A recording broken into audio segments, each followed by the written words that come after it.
gone through your training? Just off the top of your head, an estimate, how many people have actually completed VRM training? It's several thousand. Several thousand? We started the training in December. Our first class was December of '09, and so we've been one complete year and have had several thousand. In fact, we are in the process of training over 400 brokers in this week alone. Really? This week? Where will that training take place? It's taking place. We're actually going through the week. We started in Ohio and actually got snowed out, and then Michigan, Philadelphia, and so those three areas will train over 400 brokers this week. So VRM is a nationwide company. You're working with clients that have assets in perhaps all 50 states, or are you just shy of that? Wow, that is impressive. So how many people or how many agents are in your network? Because I assume that once they complete the training, they'll get some type of agent number, identification number, and they become part of your network of agents who you will assign assets to, correct? That is correct. We have over 1,500 brokers in our network, and 50% of that network is minority and women-owned. Wow. So that is huge right there. I was asked a couple of days ago, what is the benefit of being involved in some of the minority trade associations like NAREP, ARIA, NIRAP? You guys are working closely with these minority trade associations, and is this probably part of the strategy of ensuring that you have a significant portion of your network that is minority? I mean, 50% is huge. Yeah, we made a commitment back when the university was started to try and create more access to working in the corporate seller space for minority and women-owned organizations. And one of the ways to do that is the training. Many people ran into challenges around not having experience. And one of the ways you have to get experience, you got to start somewhere. And if you can at least validate that you've gone through training so that you can get some assets to demonstrate your understanding. Because while these real estate professionals may not have sold any corporate properties directly, they've sold houses. And one of the things that many people always hear me say that there's really no such thing as an REO broker. We're real estate professionals who happen to sell REOs. So it's not, there's a distinction between, it's not the property's fault that the borrower and the loan didn't match. So once that house becomes vacant, it's a part of the community and it needs to be disposed with that in mind. By a real estate professional. By a real estate professional, absolutely. Now, Cheryl, you are obviously in the thick of things, and I think people would like to know what you think about 2011. It is being said that 2010 was a year of modification, but 2011, that's going to be the year of liquidation. What are you hearing from your clients, and is it too late for some of our agents to get into the game? Well, I think we all need to remember something that, first thing, that the modification process will continue to always be a part of this industry. And what we're just looking at now are record volumes. But modifications will always be a part of the industry. So I think that is all relative to how much volume, what that looks like today versus tomorrow. And then real estate professionals have to understand that the business has changed. And so you have to evolve with it. So you want to make sure that you have a diverse practice, that you should be able to sell pre-foreclosure, you should be able to help your customers do deed in lieu, and you should be able to liquidate should the end result have to be a foreclosure or a foreclosure. You should be able to do that liquidation process. And in many cases, you also might want to have a unit within your office that handles rental management. Mm-hmm. Because those are some alternatives that corporate sellers are using right now. So you've got to move with the industry in order to stay relevant. And so having a diverse mix in your practices has become important. Now, I'm sure you guys talk about some of that in your class on setting up your office, right? Setting up your REO office, right? So diversification is really going to be the key for positioning yourself to take advantage of the opportunities in 2011. Now, as an outsourcer or resource for banks, what have you, has your volume increased? Do you have more assets today than you had, say, 6 months from now? Or do you have less? Actually, we have more because our reason for having more is because we added on additional customers. Okay, I see. And would you be able to share with us who some of those customers are? You know, I have to ask. I know, and I cannot. Okay. Freddie gave us permission through an announcement, and so I can there. But aside from that, I cannot. But I can only say that they're large players. Okay. Large players. Okay. Well, we know how many large players they are out there.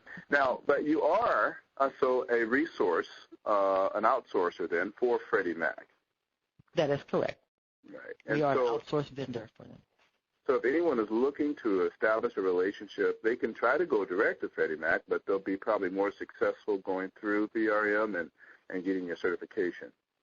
Am I correct? No, actually, no, they would. Freddie Mac manages their own broker network, so they would need to go directly to homesteps.com and sign up for a broker on their network, and for VRM business that we control, they would go to vrmco.com. Oh, I see. So Freddie Mac has their own network of agents. They can go direct to Freddie Mac, but you guys are outsourcers for them, and you have your segment of business from Freddie Mac, and people have to go through you directly to be able to handle that business. No. So to be a broker, to access Freddie Mac business, you have to go to Freddie Mac directly. Freddie Mac dictates who we use. Oh, I see. Which brokers we use. Yes, and all customers are different. We have other customers who allow us to use our network of brokers, but Freddie Mac manages their own network. So that's an important distinction because they have their own requirements, and we don't influence any of that. They have their own requirements around participating in their network, and we use their network on their properties. So you would definitely, to have access to those properties, you would need to be approved by Freddie Mac. I see. Okay, so go to Freddie Mac direct, get approved with Freddie Mac, because Freddie Mac is establishing the rules of engagement here, even for you guys, and managing some of those assets for them. That is correct. Okay, I finally got it right.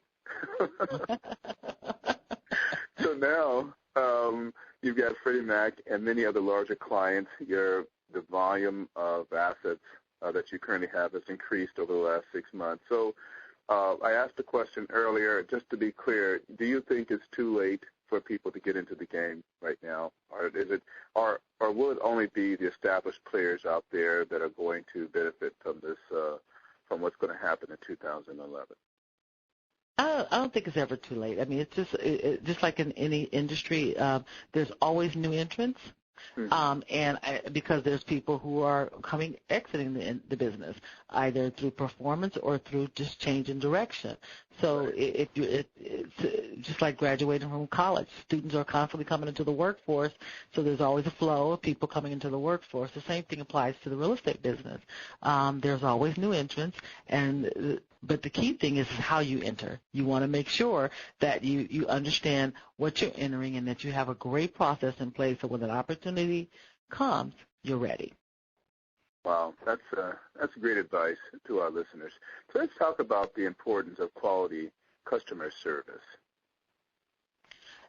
Everyone talks about, most companies will tell you we have great customer service. That's generally a standard line that you get from most organizations.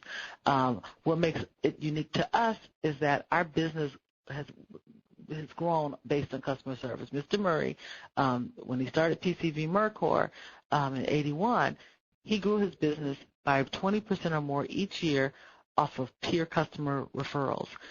It's only been in the past 2 years that we've been advertising in the various trade magazines around both PCV and vendor resource management, VRM. And I think that says a lot when your customers tell their competitors and others about the quality of service that you provide. And that's how he grew his business on customer service, from his first customer to his customers today. He puts that first. He answers his phone. He is there for his customers. And I think that speaks volumes about why we've enjoyed success, is because our leader understands that we go into our customer shop and we listen to what our customer need from us, and that's how we base our infrastructure. So we didn't develop an infrastructure and then go out and say, here's this infrastructure, please buy into using it. We sit down with our customers, what do you need, and how can we help you be the best in class in what you do? And that's what we mean about customer service. We stand behind that commitment in how we develop our infrastructure, which makes us unique, and how we set up our client support. Every customer, big or small, feels like they're our only customer. That's a great point, and one of the points made last week, in fact, my daughter stood in for me last week. I wasn't able to conduct the Power Is Now teleconference, and we had Wendy Keefe from, Wendy Keefe is from Ario Network, and she's a business development manager, and she was talking about just that, about customer service being so important. And the number one, the first step in providing great customer service was to answer your phone, which I thought was pretty hilarious, that brokers are not answering their phone.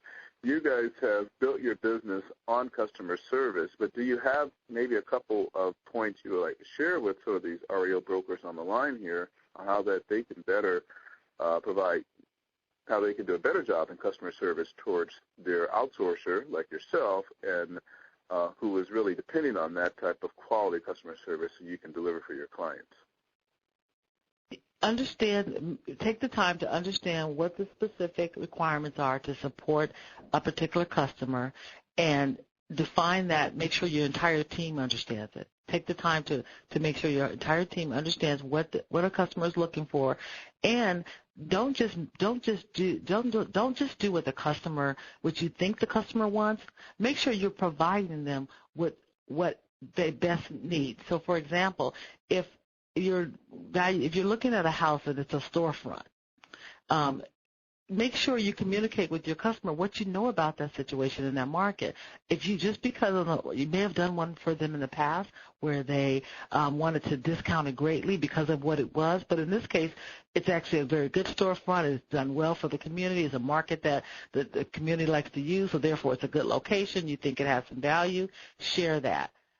Every situation is different, and so don't assume what you think the customer wants to hear. Share with them and let them make an informed decision. And I think so many times we get into a practice as professionals of trying to second-guess what we think our customer wants from us, as opposed to allowing the customer to have the data and partner with the customer in making the best informed decision. And I think that's one area that I would really encourage not to get into a rut in practice, but actually treat each asset as on its own merits based on its location and the situation for that community, as opposed to trying to apply the same rule by a zip code or community. Sure. Well, it sounds like being an expert in broker price opinions is probably carries a lot of weight in your level of customer service. I mean, if you're trying to hit 100% in customer service, if there was a rating of that type, then being great at doing PPOs and knowing your product would probably take you at least through the 70s, right? Wouldn't you agree? Oh, absolutely, and that and just the whole marketing experience. It's not just about putting a sign in a yard. It's also about what you do when somebody makes a call to you with that off that sign in the yard. Oh, so back to answering the phone, right? Exactly, and being available to make sure there's people available to show the property, and that the person showing the property is qualified to do so, that you're a good neighbor, that the mail and debris is removed from the property